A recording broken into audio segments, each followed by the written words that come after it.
Bien, muchas gracias. Buenas tardes. ¿Qué tal? Bienvenidos nuevamente a un día más de Día Político. Nos toca desde el Congreso Nacional de la República, sesión convocada para las 3 de la tarde. Me acompañan dos profesionales del derecho. ¿Qué tal, abogada? Leda Pagán, un gusto saludarla. Mucho gusto, gracias por este espacio. Bien, abogado Mario Portillo. Bueno, gracias, una oportunidad inmensa para podernos comunicar con el pueblo hondureño y para estar de nuevo con ustedes. Correcto, y hablando primeramente, porque nuevamente el Congreso después de varias semanas sin sesionar, se está dando siempre ese tema político del traslado domiciliario. ¿Era la expectativa? ¿Era solicitado por la población, abogado? Definitivamente sí, aprovechar a hacer un llamado respetuoso a la población que todavía tiene pendiente para que pueda garantizar la posibilidad de ejercer el sufragio en este noviembre de 2025, en las próximas elecciones generales, que vayamos con nuestros requisitos de ley para poder hacer ese cambio domiciliario y que se nos pueda permitir nuevamente garantizar el ejercicio de nuestro derecho de ejercer el sufragio. Bien, abogado. Bueno, yo creo que es importante decirle a la población que es fácil el traslado, solo que es personal porque hay un sistema biométrico que garantiza que la persona que está solicitando el traslado efectivamente está viviendo en el domicilio al que lo está solicitando y posteriormente va a ser trasladado al Consejo Nacional Electoral para que éste verifique. Hay algunos requisitos, entre ellos puede llevar una constancia de vecindad, un contrato, la luz, etcétera, etcétera, y tiene que personarse al domicilio actual que tiene. Bueno, el próximo mes es la convocatoria a las elecciones generales. ¿Cuáles serían estos llamados directamente a las autoridades del Consejo Nacional Electoral para que no se repita lo que ocurrió también en las internas, abogada? Yo creo que de primera mano, pues revisar cuáles son las investigaciones que se han llevado a cabo, porque desde ese punto podemos nosotros hacer las reconsideraciones y que a quien corresponda la responsabilidad, pues que pueda asumirla y tomar las acciones correspondientes para que en el próximo proceso, que es supremamente importante para el pueblo hondureño, porque es ahí donde nos vamos a jugar la democracia al final del día, que podamos reconocer aquellos errores que se cometieron y que no se sigan cometiendo, y que las prácticas también oscuras que también se dieron en que no se vuelvan a dar, porque ya en noviembre no es una cuestión interna de cada partido, sino es una cuestión de que todo el territorio nacional debería de estar preocupado para que este proceso sea lo más transparente y que se garantice la verdadera voluntad de la gente. En este momento tiene que estarse ejecutando un cronograma electoral y que todo se dé a tiempo. Mire, es importante que el Ministerio Público dé lo más pronto posible la conclusión de las investigaciones que se hicieron, porque si se dan previo o cercano a los días del llamado a elección van a decir que es un complot o que de alguna manera se está tratando de perseguir a alguien. Yo creo que es importante deducir cualquier responsabilidad, son 3 concejales los que están ahí, se debe deducir cuál es la responsabilidad de los mismos y sobre todo garantizarle a la población que no se vuelvan a cometer los errores que se cometieron, y si hay responsables intelectuales y materiales también deben de responder, porque estamos acostumbrados a que solo se persiga a los intermedios, pero los de arriba no. Entonces hay varios millones en juego y se dio un presupuesto sumamente alto. Para las generales igual va a haber un presupuesto alto, entonces debe garantizársele al pueblo hondureño el respeto del voto y el ejercicio el día que está convocado. Bien, nuevamente el Congreso, y usted puede observar a mi espalda, después de varias semanas sesionando. Anteriormente se había sesionado en 2 días, 3 horas y media. Se paró por parte de la oposición varios préstamos. Se paró para que no se sometiera el segundo debate, ¿verdad? Pero este día han pasado. ¿Cuántos préstamos son? Son cientos de millones de lempiras en préstamos en diferentes espacios y diferentes instituciones y para diferentes fines. Pero al final lo único que mueve a este Congreso Nacional a sesionar no es lo que realmente le conviene a la gente, sino el interés de tener más recursos económicos para los fines que el gobierno estipule. Entonces, al final, estas sesiones del día de hoy, y creería que también mañana, aunque si no, por lo que puedo observar, con el apoyo del Partido Liberal, pues será muy fácil que puedan pasar los cientos de millones de lempiras que se están endeudando nuevamente al país, como lo han hecho desde el primer día que están en el gobierno. ¿Es necesario estos préstamos? Entendemos que algunos es por el tema agroalimentario. Pero es importante aclarar a la población que no es el mismo, no estamos viviendo la época de antes. Hoy los préstamos se están invirtiendo y no se está enriqueciendo ni comprando casas en Miami, ni invirtiendo en haciendas en diferentes departamentos. Aquí los proyectos se están ejecutando tal cual es que la población hoy por hoy es testigo de que los proyectos o los préstamos que se aprobaron para las carreteras sirvieron para este proceso de verano. La gente es testigo de cuánta maquinaria, cuánta carretera se construyó construyó, y el objetivo de estos préstamos precisamente es ayudar al agro, ayudar al campo y en materia energética, porque estamos trabajando en mejorar la Empresa Nacional de Energía Eléctrica, como nunca en la historia se ha hecho una inversión en energía eléctrica en el país, pero sobre todo para mejorar las líneas de transmisión y la generación de energía eléctrica, y eso es lo que estamos aprobando acá. El pueblo es testigo, los liberales van a votar, si el Partido Nacional no quiere votar, es importante que la gente vea las sesiones del Congreso y se verifique para qué son esos préstamos. Mire, bloquear las sesiones del Congreso, venir a hacer oposición, porque estamos previo al proceso electoral, solo le va a traer agua a su molino a aquellos que están llamando o no quieren en elecciones.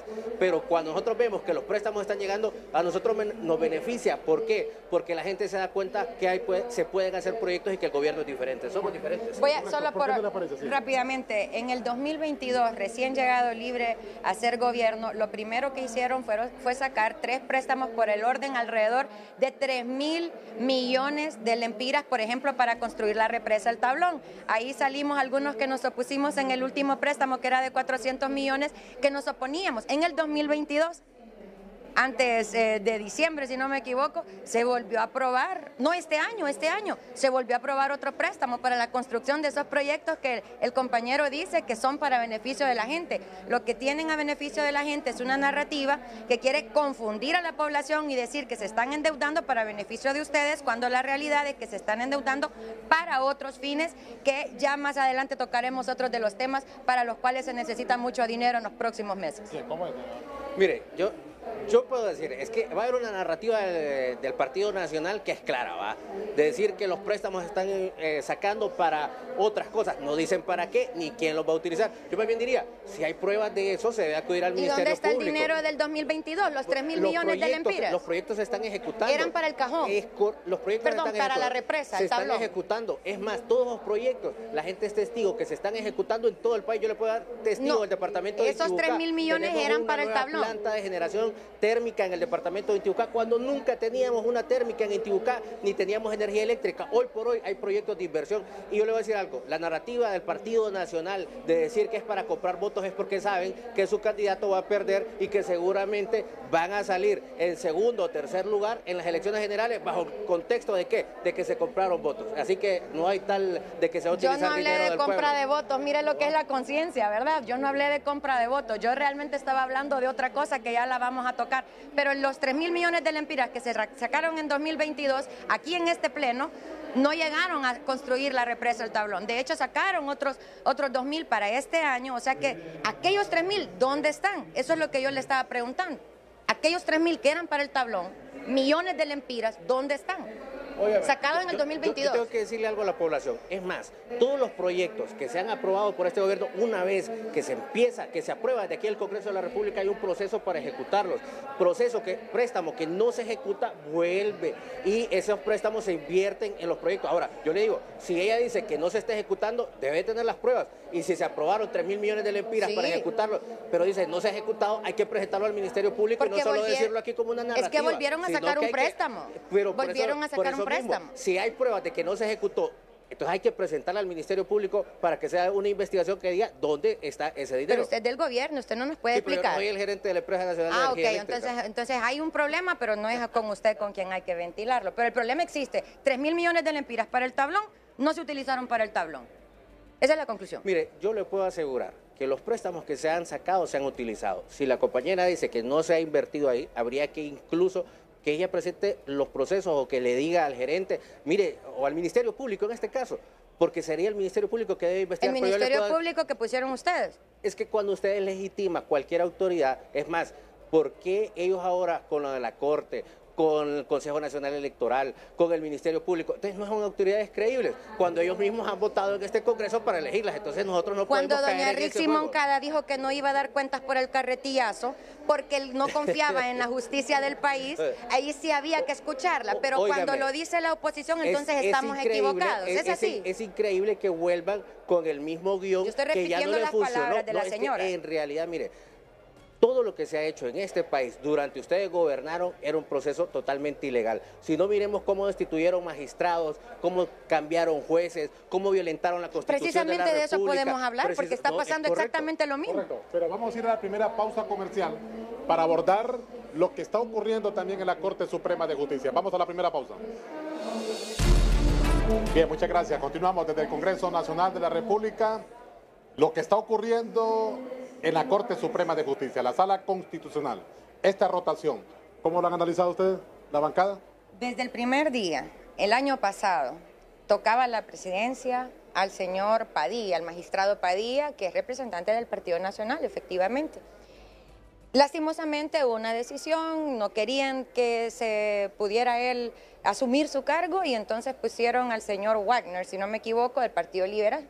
Pero dejaron firmado un documento por unanimidad en donde se indica que el 22 de abril, que es hoy, el magistrado Padilla debía tomar posesión de su cargo. De hecho, él convocó hoy, hay un oficio firmado por la Secretaría donde se convoca a sesión del Pleno, se convocó y de hecho se está convocando para mañana, pero él recibe llamada de las autoridades del Poder Judicial para decirle que desista de asumir su posición como presidente de ese cargo, porque de lo contrario va a tener represalias que luego va a tener que lamentar. Entonces, nosotros como partido, pero también como ciudadanos, lamentamos que se esté utilizando, que se esté abusando del poder para evitar que la Corte Suprema, que es la sala de lo constitucional, porque es que este es un tema delicado. ¿Cuáles son los temas que se ventilan en la sala de lo constitucional? Cuando querramos nosotros venir y ver qué es lo que está pasando con la democracia, qué es lo que está pasando si decidieran meter un tema, por ejemplo, como la Asamblea Nacional Constituyente, ¿a dónde van a dar esos temas? A la sala de lo constitucional. Y la quieren seguir manipulando, ¿por qué? Esa es mi pregunta. Yo quisiera que más bien este espacio sirva para aclararle a la población y humildemente también a mi persona cuál es el interés de no dejar que a quien le corresponde por ley y por asignación unánime del Pleno se lleve a cabo en conformidad con lo que está escrito y firmado. Abogado. Pero en primer lugar, Padilla, si está ahí, no es para representar al Partido Nacional. Él debe representar y velar por la justicia, para que se haga justicia. Nosotros, aunque aquí votamos para elegir magistrados, correcto, es para que vayan a representar la justicia. O sea, aquí lo importante es que tanto la Sala de lo Constitucional como la Corte Suprema de Justicia definan. Yo desconozco ese tipo de comunicación y creo y diría en este momento que ninguna comunicación por escrito ni por llamada va a amenazar a ninguno de los magistrados diciéndole que va a tener graves consecuencias si asume o no la presidencia de la Sala de lo Constitucional. Por eso digo, una cosa es decirlo ante los medios de comunicación, crear ya un manual de crear zozobra en la población de que el comunismo, que la violación, que se va a violar la Constitución, etcétera, etcétera, cuando en realidad uno debe decir, aquí están las pruebas, este fue el comunicado. Hasta el momento... El comunicado lo tengo y se lo puedo compartir. Habría que verlo, sí, porque yo no lo he visto y no creo que vaya en esos términos. Entonces, habría que ver cuál es la convocatoria para el día de mañana del Pleno de la Corte Suprema de Justicia para que ellos nos den a conocer la agenda. Yo hasta el momento me abstendría de decir cuál es la agenda porque la desconozco. Si se le va a dar o no la presidencia de la Sala de lo Constitucional tampoco es un tema que conozco porque realmente si le tocaba, como dice Leda, al inicio asumir, pero se le dio a otro, ¿por qué decir en este momento que le toque a él asumir la presidencia? Podría ser que le toque a otro representante, a otro magistrado, pero en este momento decir que es por una cuestión política o que se pretende violar la Constitución de la República no responde más que al guión de meterle miedo a la gente para el proceso electoral en noviembre de este año. Sin duda alguna se pone en el ojo del huracán esta sala. Por alusión, porque sí me gustaría aclararle tanto a la población como a usted, compañero, de que el año pasado, cuando se determinó que el abogado Wagner, magistrado, iba a ser el presidente, aun y cuando se había acordado por escrito que correspondía al abogado Padilla, y no se cumplió, lo aceptamos porque al final no queremos hacer una oposición simplemente por hacerla. Pero estamos viendo que hoy, después de que se firmó un documento el año pasado, vuelvo y repito, por unanimidad de todos los magistrados, para que el orden de precedencia, partiendo del 22 de abril, asumiera la presidencia de la Sala de lo Constitucional el magistrado Padilla, ¿por qué motivo? Si está firmado y existe el documento y se lo puedo compartir, y de hecho él ya empezó a convocar, ¿por qué motivo podría darse que él no asuma esa posición que está documentado. Yo no le voy a decir algo que no sé, sino que lo puedo documentar, que está documentado que le corresponde al magistrado Padilla. Mencioné al Partido Nacional porque si no lo digo, luego van a decir, es que usted es del Partido Nacional, el magistrado fue propuesto por el Partido Nacional. Fue propuesto al igual que sus magistrados de su partido y todos votamos, que esto es bien importante. Luego van a querer quizás descalificar a cualquiera de los magistrados, cuando fueron a un proceso que fue coordinado por el partido de gobierno y que aquí en este hemiciclo todos nosotros votamos por esa Corte Suprema de Justicia, lo cual admitía que todas las personas que ahí se escogieron eran personas probas. Entonces ahora venir a deslegitimar o querer amenazar o de alguna forma intimidar o coaccionar a un magistrado, yo creo que es abuso de poder, y creo que lo más preocupante aquí que el pueblo sí debe de saber es por qué la Sala de lo Constitucional y por qué, cuál es el interés en este año que es netamente de elecciones, que es de política, por qué impedir que el proceso y que el orden se lleve a cabo como se debe llevar en base a ley. Mire, es que todavía yo trato de entender cuál es el objetivo de crear zozobra. Yo le voy a decir algo, si hay representantes de partidos dentro de los magistrados o que tienen una afinidad política o que los propuso un partido político, Libre está en desventaja porque son 2 contra 1, por decirlo así, de tanto el Partido Liberal como el Partido Nacional, que no quieren la constituyente, que tienen miedo al comunismo, etcétera, etcétera. Nosotros nunca vamos a llamar a una constituyente porque no hay un ambiente para la constituyente. Tampoco estamos llamando al comunismo. El único comunismo que puede haber aquí es el del manual que tienen de los años 80, tanto el Partido Liberal como el Partido Nacional. Nosotros creemos que si hay amenazas para un magistrado, deben de haber las pruebas de esas amenazas. Pero si le seguimos vendiendo a la población, hay amenazas, pero no mostramos las pruebas, entonces no queda más que un discurso político, que lo que nos queda de este año en adelante son discursos políticos de miedo, de que no va a haber elecciones, etcétera, etcétera. Garantizarle al pueblo hondureño que tanto el Partido Libertad y Refundación, nosotros desde el Congreso de la República respetamos la democracia, queremos ir a elecciones. Le vendieron al pueblo hondureño de que no iban a haber elecciones internas, hubo elecciones internas. Le vendieron al pueblo hondureño que si Libre llegaba al poder se iba a destruir el país. Hoy tiene los indicadores económicos más grandes y los proyectos más grandes que nunca en la historia se habían tenido en el país. Entonces, por lo tanto, yo creo que ese manual ya no funciona. Ahí anda Romeo Vázquez Velázquez huyendo, por ahí anda Micheletti huyendo, que enfrenten la justicia como todos. Ahí hay representantes de todos los partidos para que se vele por el sistema de derecho en este país. Sí, correcto. Vamos a ir a la segunda pausa comercial. Luego venimos con las conclusiones de todos estos temas de ámbito nacional. Vamos a la pausa. Bueno, retornamos nuevamente desde el Congreso Nacional, Día Político. Bueno, hay que buscar solución con este tema de la Corte Suprema de Justicia. ¿O qué sospechan ustedes? No, yo más bien he quedado bien tranquila. Quiero que sepa que el honorable diputado me ha dejado muy tranquila. Y mañana, porque a menos de 24 horas, entonces, si el magistrado Padilla asume la presidencia sin ningún problema, entonces la del error he sido yo. Pero si mañana el presidente, el magistrado Padilla no es el presidente de la Sala de lo Constitucional como dicta el documento, entonces el que ha fallado a decir la verdad ha sido usted. Y nada más recordarle, o más bien preguntarle a la población, él dice que el país está mejor que nunca, gracias al gobierno de Libertad y Refundación. Entonces dígale eso a las más de 1000 familias que quedaron desposeídas de su trabajo hoy en Villanueva Cortés por el cierre de una maquila y por el anuncio de otra maquila de arneses en el municipio de Choloma. Y dígale eso a todos los cholomeños, cientos de miles de cholomeños que van a las maquilas que se han cerrado producto de las malas decisiones y de la mala relación exterior que ha tenido este gobierno con los hermanos países que nos proveen a nosotros la posibilidad de tener un sustento en la mesa y en la casa y en el hogar de cada uno de los hondureños, especialmente de la zona norte. Bien, esperar lo que se decida mañana en la Sala de lo Constitucional, en la Corte Suprema de Justicia. Yo no soy magistrado, serán ellos los que van a tomar, son un poder independiente, pero sobre todo es el hecho de que aquí lo que se ha desvirtuado es la narrativa de que hay una posible violación a la Constitución. Ha quedado claro eso y le agradezco porque lo ha reconocido. Eso es importante, que la población sepa de que no hay violación a la Constitución de la República. Y con respecto a los empleos perdidos, es lamentable, no he escuchado la noticia, sí habrá que tomar alguna buena medida. Yo quisiera decirle que sí, somos solidarios con los ciudadanos, con la familia, pero al mismo tiempo quisiera ser solidarios con las víctimas de la narcodictadura, que a esas ya no se les puede pedir perdón, ni pedirles disculpas, ni nada, porque cuando estuvieron en el poder tomaron decisiones no que le costó el empleo, sino que le costó la vida a cientos de hondureños, tanto aquí en el país como los que tuvieron que salir en caravanas migrantes, producto de las decisiones erradas de la narcodictadura del Partido Nacional. ¿Cómo queda este fantasma de una constituyente? Pendiente y con la posibilidad de convertirse de agarrar vida. Eso es lo que sucede cuando se quiere controlar la sala de lo constitucional desde el poder para lograr quién sabe qué objetivos. En mi opinión, ha habido aquí desde el inicio y desde el 2009 más bien, la ganas de romper el orden constitucional para hacer lo que el familión requiere hacer para poder instalar. Y no, aquí nadie habló de comunismo, lo dijo él.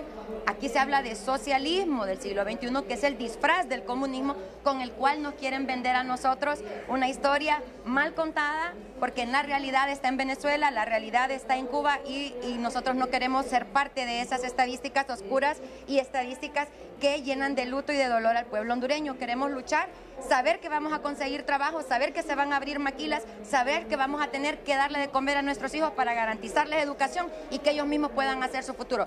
Solo recordarle que las caravanas se siguen suscitando, que cada día siguen yéndose miles y miles, que eso no es inherente a un partido político, lo que es inherente es a la realidad de nuestro país, que es dolorosa y que es dura, y que si todos lo reconocemos y que dejamos de hacer triquiñuelas para manejar tanto su partido como los anteriores, como el mío en su momento, debemos de reconocer que hemos fallado en eso, en el control del poder, y que debemos de retroceder en esa acción para darle unas nuevas garantías al pueblo hondureño y no hacernos de la vista gorda, porque entonces no hacemos nada. ¿Es verdad? ¿Habrá ambiente para una constituyente?